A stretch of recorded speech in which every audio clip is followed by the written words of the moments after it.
Hello everyone, Loremaster of Sotek here, and it's finally happening. I'm making multiple videos in the same day, which normally I don't think you're supposed to do, but whatever, we're doing it. Also, I'm a leaks channel now, so any of you that keep up with Age of Sigmar may have already seen this like blasting everywhere all over Twitter and Discord, and since everyone's talking about it, I think that's fair game to cover it. So, the new Slaves to Darkness book has been leaked. Now, you may be asking, Sotek, why do I give a shit about this? This isn't really an AOS channel. First of all, that's not technically true, and I would like to cover more Age of Sigmar here on the channel in the future, and I'm really trying to gear up for that. But second of all, there is some stuff that if you are a Warriors of Chaos fan, you should be super excited about. Whether you're just really interested in getting into the tabletop and you want to see the new minis, especially for Warhammer the Old World related stuff, or maybe even some new designs that we might see crop up for the Warriors in the Warriors of Chaos update that we know is coming for Total War Warhammer 3. So without further ado, let's see what we got in store for us in this gorgeous book. Look at this cover. This is definitely the limited edition version. You can tell because it's got the little tacit down here. Tacit? Bookmark thing? But, oh, what a pretty cover.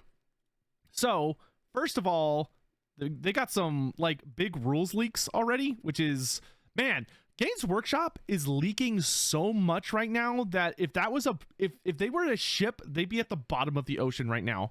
I don't know if y'all have been keeping up with GW these days, but they have been leaking so much that we literally have seen entire books being released in advance, which is insane.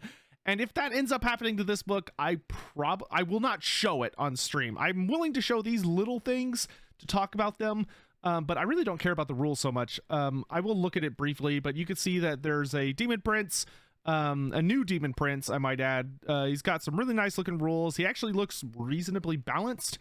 He doesn't look super overpowered. He's only got like a 6-up ward save, but he's got like a really solid 3-up armor save, which is really good. You can give him wings or on foot, which is awesome. And check this out. This is why I wanted to look at his rules. Not because of the actual rules, but because look at this. Undivided Demon Princes are officially back. So, Daniel, aka Yuri, aka the Godslayer from Total War Warhammer 3, was a sign of things to come. It is now 100% official that Undivided Demon Princes are back in the settings, and they are just kind of around now, which honestly I don't think is a bad thing. When Daniel, or I hate calling him that, Yuri, when Yuri showed up, I was a little kind of like, that's interesting, when his Undivided form was revealed as kind of like his main form, because it kind of jumped in on Bellacor's action. Like, Be'lakor is kind of usually noted as the only Undivided Demon Prince, and then Yuri kind of happened, and we said, oh, well, okay, you know, he's a player insert character, and he did, from what the Dark Gods could tell, seem to have killed a god, so maybe, you know, that would make sense. But we used to actually have Undivided Demon Princes originally. Like, if you go back far enough in Warhammer Fantasy, you used to be able to take Undivided Demon Princes on a regular basis. They were weaker than Be'lakor because Be'lakor is the first, which is still very important and a big deal. And then at some point, I think it was 7th edition Warhammer Fantasy, they got rid of the Undivided and made it where they had to be monogod. And I've always kind of had mixed feelings on it. I don't really care one way or the other, but this goes to show that Yuri is no longer special. Yuri he was simply ahead of the times by just a little bit. He was ahead of the curve, showing us where things were going. But I think this is great. I think the thing that's fun about Demon Princes is being able to customize them and make them your own. So to me, because they're kind of, you know, they're the ultimate like kit bash character. That's what they've always been. So having it where you can make Undivided Demon Princes to lead your armies, I think is great. I honestly do not think that's a bad thing at all.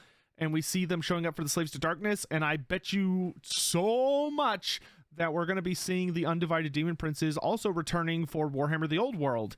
And that would allow Yuri to exist without being this like crazy, weird, unique character. He could just exist and make sense as part of the universe. You know, a guy who went to the Chaos Waste and betrayed Kislev. Oh, okay, that makes sense. you know, he's just one of many now, which I honestly think is a good thing because it allows him to be a true player insert. And Yuri is still unique from the perspective of like he's a demon prince who can like change his allegiance very rapidly as he's being showered with gifts from the different dark gods. But I think this is super exciting, and I also personally really hope this is a sign of things to come for the Warriors of Chaos. In their update, I would be willing to bet, and I am very, very hopeful that we're going to get Demon Princes as a new Lord type for the Warriors of Chaos. You know, we have this system with the Demons of Chaos where once you get to rank 15, you can essentially evolve your Herald Lord into a Exalted Greater Demon Lord. I would love if, should you level up a Chaos Sorcerer Lord or a Chaos Lord high enough that they could then evolve into a Demon Prince. I think that would be really, really cool. So having the ability to do that, you know, this kind of makes me think maybe that's a possibility. I would love to see that. Moving on, look at these minis. They're bringing back demonic mounts. So demonic steeds. I'm actually would be very curious to know this demonic mount, if it's meant to just, if this is like the classic actual demonic steed, or if by demonic mount they're just like, oh, you know, it's chaos steed.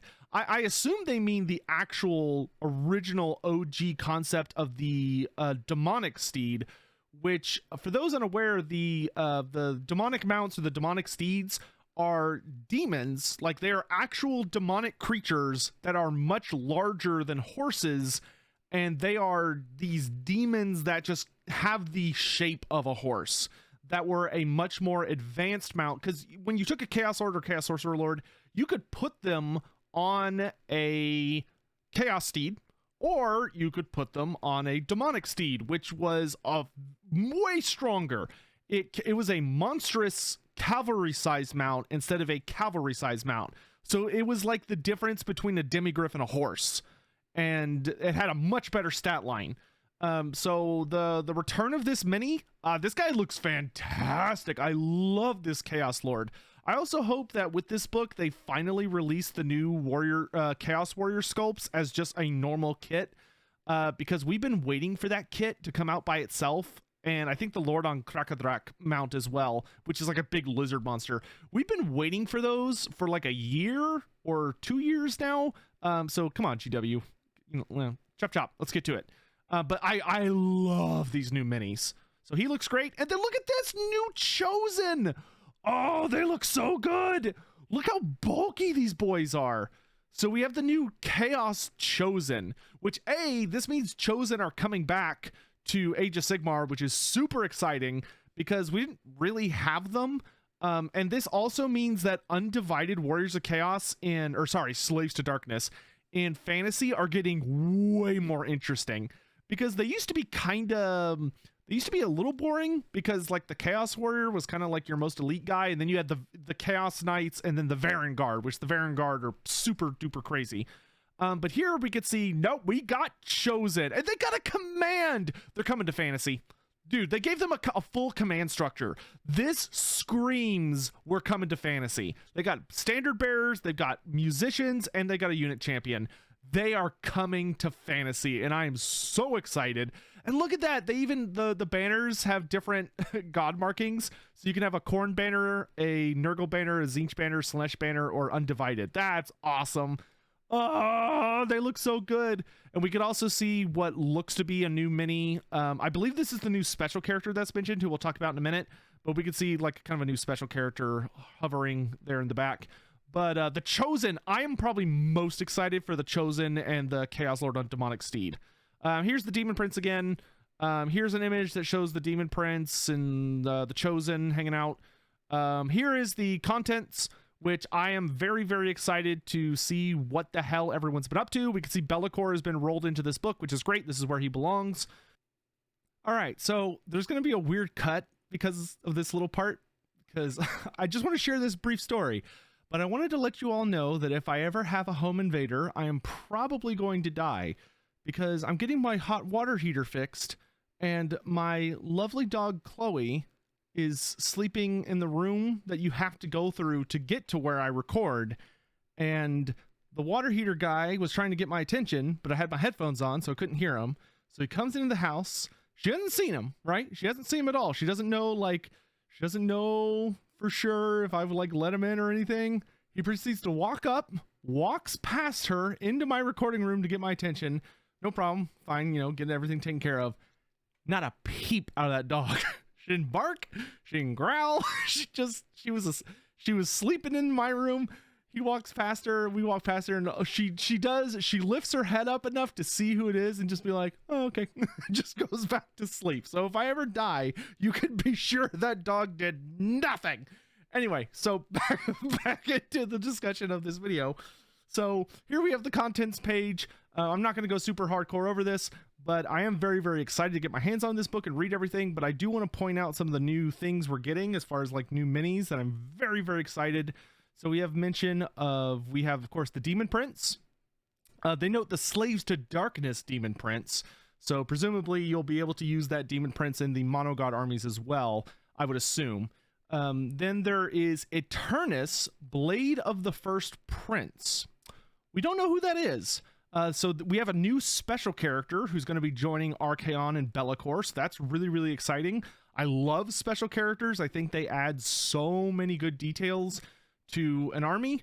And then you of course can see just the massive amount of characters in this army. You got the Chaos Lords, the Chaos Lord on Krakadrak, the Exalted Hero, all that stuff. And then the Chaos Lord on Demonic Mount, on Manticore. Looks great. Then over here we can see some new stuff. We got Chaos Chosen right here. So we got Chaos Chosen, Chaos Warriors, Chaos Knights, the Mutilated Vortex Beast, Soul Grinders, Slaughter Brute, Centurion Marshal, Chaos Legionnaires, and the Horns of Hashut. So if I remember correctly, I want to say that the Chaos Legionnaires are the new Warcry warband that fought the Tarantulos brood in the new Warcry set. I'm not 100% sure on that, but the Horns of Hashut, I have no idea what those are. I have not, and I could be just out of the loop, but I haven't spoken to anyone that knows what they are. So I am really, really hoping we're getting some juicy new Chaos Dwarf goodies with the Horns of Hashut. They're sharing the page with the Tarantulos brood, which I know for a fact the Tarantulos brood are from the new Warcry set. So maybe they're a Warcry warband that we just haven't seen yet, or maybe I just missed them because I'm stupid. But I am really interested to see who the Horns of Hashut are. And we're just more Chaos Dwarf hints. We have the Hobgoblins, or the Hobgrots, excuse me, in the new Auric Warcries book. And now we've got the Horns of Hashut in the Slaves to Darkness book. He's coming. Hashut's coming, man. He's getting here. And when he gets here, it's going to be glorious. But he's still a ways off. And then here's an actually nice quality image of the new Demon Prince mini. And you can see it is a busy, busy boy. That is a busy ass sculpt. Like, it looks great, but he's got like super heavy armor, and he's got like a face plate, and his face looks complicated. He's got big ass wings and a huge axe and hooves and stuff. Like, he looks great. I don't know if I'm super convinced on this particular paint job with like the red to the pale back to the red extremities to the pale center. It could just be the quality of this image makes it look a little funny, but I'm very excited for all these new sculpts. I hope maybe this means some more goodies for when the Warriors of Chaos get their big update going into Immortal Empires. And I am becoming increasingly convinced with every passing hour that the Warriors of Chaos are also going to be the Lord Pack, with all of the Chaos Gods getting a champion, which I will be doing a video about that probably tomorrow. So I hope you all are having a great day. I know there are a lot of heavy reactions in different directions based on the new roadmap. And I just want to say, as kind of my closing message, I want to say, just remember, guys, Warhammer 2 released, and it was a really bland game with a really frustrating vortex system, and Mortal Empires was just awful. It was so bad when it first came out. And you know what happened? They fixed it. The DLC team got their hands on it. The DLC team got in there and they made it into a masterpiece. We are at the bottom of the ladder. We cannot go any further down. We're already at the bottom. That means the only direction to go from here is up, and we know where we're going. And the DLC team is in charge now, and you know what? I hold the faith, because they have never done wrong by us. And even when they release something and it had some problems, they always fix that shit eventually. You know, they may not be the fastest team in the world, but they get shit done, and I hold the faith. So hang in there, guys. But anyway, let me know down in the comment section, what do you think is the most exciting thing I talked about here? Are you an AOS fan and you're just excited for the new Slaves to Darkness book? Are you someone that maybe has never played tabletop and you want to maybe play Warhammer Fantasy, the old world, when it comes out? And if so, what do you think about these Chaos minis? Do you think you're going to pick up a Warriors of Chaos army, or maybe start working on a Monogod army? Or are you someone that's purely excited for Total War Warhammer 3? In which case, what do you think about these Chosen? You want some of these? You want some of these boys on your screen for, you know, whatever delights you may have in store for them? But do let me know. Once again, take care of yourselves, guys. I hope you all have a great weekend as we're heading into it, and I'll see you next time. Thanks for watching. Bye-bye. Okay, I have to add one more piece of information to this announcement, which is that Games Workshop has put out a roadmap response for, oh man, roadmaps. Today's topic is roadmaps. That's the special word for today. So they put out a roadmap that showcases all of the upcoming releases, and you may notice that the Slaves to Darkness is next year. it's at the end of the, or at least it's in winter, like December. So somehow they have finished the minis and the sculpts and the book, and somebody leaked it half a year in advance. They didn't leak the Night Haunts. They didn't leak the Daughters of Cain. They haven't leaked this mysterious new Chaos Battle Tome or this Chaos Battle Tome. They didn't leak either of these new Order Battle Tomes, and they didn't leak either of these new Destruction Battle Tomes. But this one, oh my, that's so, oh man, never change, fantasy, never change. What a ridiculous, wow, what a response to this. They're like, great job, guys. You spoiled yourself on something that's not coming out for like another, this at earliest is still 7 months away. Yikes. Man, we thought the Mortal Empires announcement was a long way away. That's funny. All right, anyway, bye.